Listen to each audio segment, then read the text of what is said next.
আসসালামু আলাইকুম দর্শক মণ্ডলী, আপনারা সবাই কেমন আছেন? আমরা আশা করি ভালোই আছি, কারণ আমাদের এনাদপুর দক্ষিণ পাড়ার যে বহুদিনের স্বপ্ন, বহুদিনের কাঙ্ক্ষিত যে রাস্তা, সেই রাস্তার কাজটি শুরু করতে পেরেছি। এই রাস্তার জন্য যার অবদান অনেক বেশি রয়েছে, উনি হচ্ছেন আমাদের আরকাম মাদ্রাসার প্রিন্সিপাল সাহেব। আরও রয়েছেন আমাদের মুক্তার ভাই, আমাদের সাথে আরও সহযোগিতা করেছেন জনাব সবুর ভাই। পাশাপাশি এলজিইডিকে ধন্যবাদ জানাই যে আমাদের এই কষ্টের সময়ে যে কষ্টটাকে আমাদের লাঘব করার জন্য ওনারা যে অনুধাবন করেছেন এবং রাস্তার কাজটি করে দিচ্ছেন, এর জন্য ধন্যবাদ। আসলে না বললেই নয়, এই এনায়েতপুর দক্ষিণ পাড়া সত্যিকার অর্থে একটি খুব অবহেলিত একটি জায়গা। এই কারণে যে এখানে দুইটি ইউনিয়ন পরিষদের মধ্যবর্তী জায়গায়, একটি হচ্ছে বাতালিয়া ইউনিয়ন পরিষদ আর একটি হচ্ছে ধামসোনা ইউনিয়ন পরিষদ। যাই হোক, অবশেষে আমাদের এই রাস্তার কাজগুলো সম্পূর্ণ করার জন্য যে ব্যবস্থা হয়েছে, যারা পরিশ্রম করতেছেন, আমি সবাইকে ধন্যবাদ জানাই। আমি এই রাস্তা সম্পর্কে 2025 সালের জুন মাসের 20 তারিখে আমার ইউটিউব চ্যানেলে একটি প্রতিবেদন দিয়েছিলাম। সেখানে হয়তো আপনারা দেখে থাকবেন যে কীভাবে অবস্থা আমাদের রাস্তা যখন পানি জমে থাকে, ভয়াবহ অবস্থা ধারণ করে। সেটা একটু 20 তারিখের ভিডিওটি আপনারা দেখুন। আসসালামু আলাইকুম দর্শক মণ্ডলী, দেখতে পাচ্ছেন কিভাবে পানির স্রোত নিরিবিলি থেকে আমাদের এনায়েতপুরে আসছে। এইভাবেই বৃষ্টি হওয়া মানেই হচ্ছে এনায়েতপুর দক্ষিণপাড়া অঞ্চলের মানুষগুলোর জন্য একটি দুঃখ বয়ে নিয়ে আসে। প্রতিনিয়ত এইভাবে যখনই বৃষ্টি হয়, সামান্য বৃষ্টি হলে আমাদের এই এলাকাটি খুব দ্রুততার সাথে পানি ভরে যায় এবং বাড়িঘর খুব তলিয়ে যায়, অবস্থা খুব ভয়াবহ রূপ ধারণ করে। তার মানে হচ্ছে এখন আমাদের এই অবস্থা হচ্ছে এরকম, বৃষ্টি মানেই হচ্ছে আতঙ্ক। ঠিক এই আতঙ্কটাই যেন সবসময় আমাদের মধ্যেই বিরাজ করতে থাকে। তো দেখুন দর্শক, কীভাবে পানির স্রোত আসছে এবং এইভাবে আমাদের এলাকাটাকে ডুবিয়ে দিয়ে যায় এবং প্রতিদিন ঘর বাড়ি প্রচুর পরিমাণ ফসল নষ্ট। কিছুক্ষণ আগে বলছিলাম যে আমি একটা আপডেট দিব। খুব একটা বৃষ্টি হয়নি, সামান্য একটা বৃষ্টিতে দেখেন কি অবস্থা হয়ে গিয়েছে। আমরা বাড়িঘর কিভাবে ডুবে যাচ্ছে, পানির চতুর্দিক থেকে পানি আসা শুরু হয়েছে। এই যে দেখুন, সব এলাকা, পুরো এলাকাতে পানিতে ডুবে গিয়েছে। পানি আসতেছে কিভাবে, আমি যদি নিজেকে দেখাতে পারি, পানির অবস্থানটা হচ্ছে এই একটি বাড়ি ছুঁই ছুঁই অবস্থা, ব্যারিকেড দেওয়া হয়েছে, ব্যারিকেডের একদম ছুঁই ছুঁই অবস্থা, যে কোনো সময় আর সামান্য একটু বৃষ্টি হলেই চলে যাবে।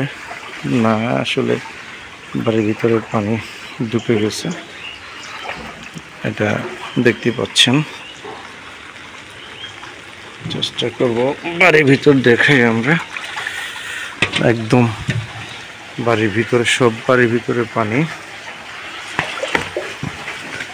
দেখুন কি অবস্থা, তো ডুবে গিয়েছে।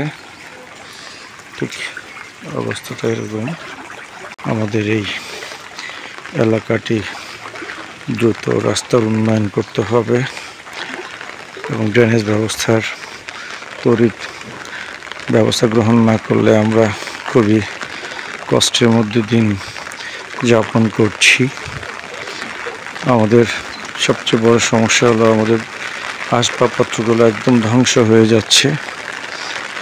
আমাদের আবার ক্রয় করতে পারবো। দেখুন পুরো বাড়িটি কিন্তু পানির নিচে ডুবে গিয়েছে। এদিকে বেশ ভালোভাবে নজর দিবেন দর্শক মণ্ডলী। আমি জোরালো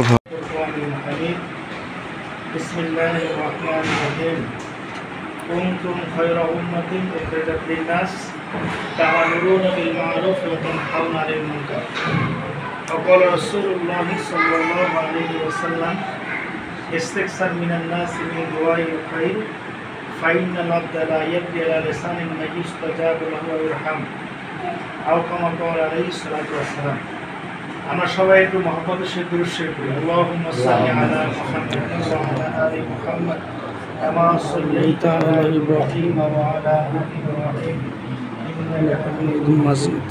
اللهم بارك على محمد وعلى آل محمد كما باركت على إبراهيم وعلى آل إبراهيم ইন্নাকা হামিদুম মাজিদ। মহারাব্বুল আলামিনের দরবারে লাখো কোটি শুকর আদায় করছি আল্লাহ তাআলার দরবারে যে আল্লাহ তাআলা প্রতিকূল পরিবেশে বিভিন্ন বাধা বিপত্তির পরেও আমাদের এনায়েতপুরবাসীদের জন্য বহুদিনের গভীর থেকে সুখে আদায় করতে পারি।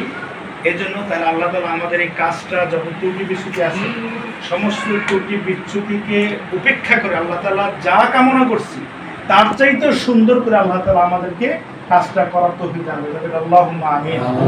সমাজ উপস্থিতি আল্লাহ তাআলার প্রতি কৃতজ্ঞতা স্বরূপ পরে আমাদের বিপদে আমরা থাকবো। আমাদের কইতে গাইতে দুইটা বালি ফালাইয়া তিরা ডালাই দিলে আপনি আছে দুইটা বালি ফালাইয়া ওখানে মসজিদ করতেছি আমরা ওই 10 ফুট খালি 10 ফুটে ওই পিছে থেকে সুলভ করে আনলে গাড়ি টাকমাক সব নামা যাবে যাবে না। ক্যাপ্টেন বাবু ভাই আমাদের প্রতি খুব আন্তরিক। এই মসজিদের ইমাম সাহেবের দরকার হোক আমার সাথে আলোচনা করছে কিভাবে কি করা যায় সব মসজিদে আমরা দিক দিয়ে রাখি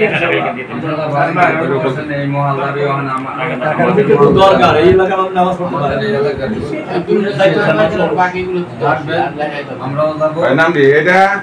এখন আমার কথা হলো কি ভাই, সবার নিজ নিজ দায়িত্বে কাজটা করতে হবে। এই একজন গিয়ে ঘরে ঘরে টাকা চাওয়াটা সম্ভব না। আর এই কাজটা দ্রুত হয়ে যেতেছে। আমার মনে হয় রবিবারের ভিতরে এখানে এসে প্রিন্সিপালের কাছে খাতা থাকবো রবিবারে